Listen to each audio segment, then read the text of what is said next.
As early as January 2020, we were informed about this new pandemic.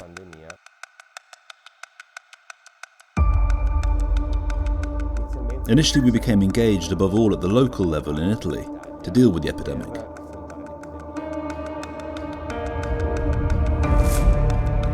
But we immediately understood that the pandemic wasn't just a local Italian issue.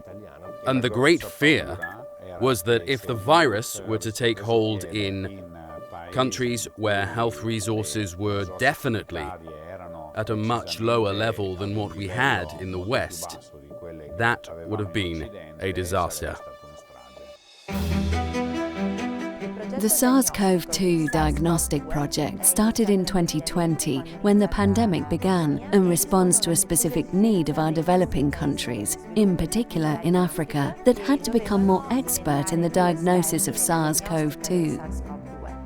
As part of our Council of Scientific Advisors, we have a Nobel Prize laureate, Sir Rich Roberts, who many years ago joined New England Biolabs, a company that over the years has become highly specialized in producing enzymes and had developed a test that is particularly simple, fast, as well as inexpensive, which was a very good fit for environments with few resources, such as those in Africa. We developed a test for COVID that is called RT-LAMP. We thought that this would be an ideal test for the developing world because it doesn't require sophisticated apparatus, and it can be done at a single temperature, and it can be done out in the field if necessary. And I should say that one of the key features is that it tests saliva, so it doesn't involve pushing sticks up into your nose.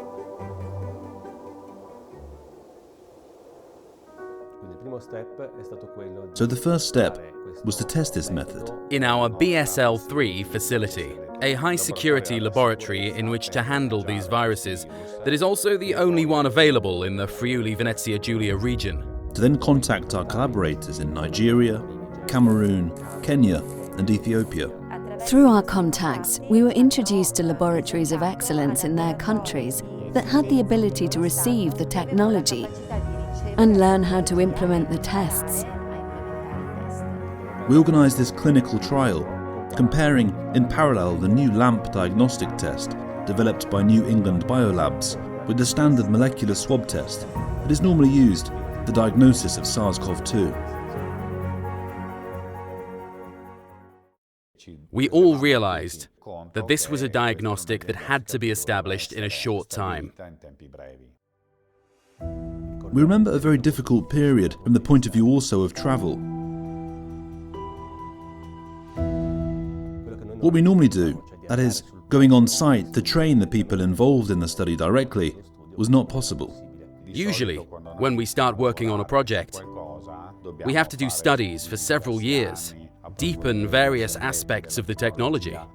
At first, I was very skeptical that we would succeed in a short time to give a precise answer.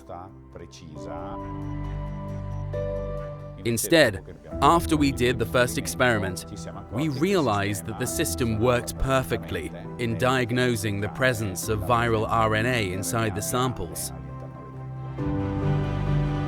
In August 2020, we confirmed the validity of the test. And the results of this study on 1,500 patients led to the conclusion that this newly conceived diagnostic test was almost as sensitive as the molecular test currently in use. It had sensitivity higher than 90% and was therefore able to identify the infection in the majority of patients. And the results were much higher even than our expectations, because we saw that in those laboratories with enormous difficulties from the point of view even just to have electricity for all hours of the day, the kit worked in exactly the same way as it did in our laboratories in Trieste.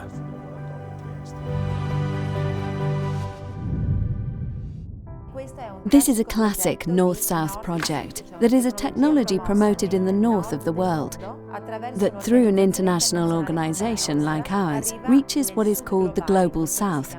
And this is fully aligned with what the 2030 Agenda of the United Nations requires.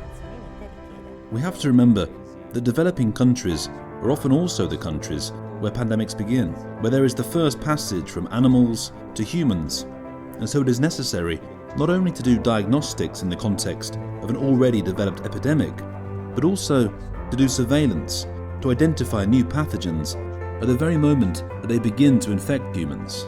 And so all these tests must then be transferred to the member states, and the role of the ICGEB is precisely to facilitate the transfer from a molecular biology test and to make it sustainable and transferable to a country with characteristics that are less developed than those in Western countries.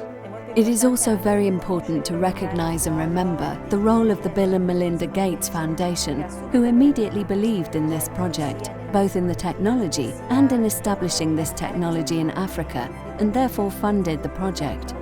With this project, truly, in ICGEB, we showed the best of ourselves, and we felt that our work did exactly what we were created for, and that is helping the developing countries.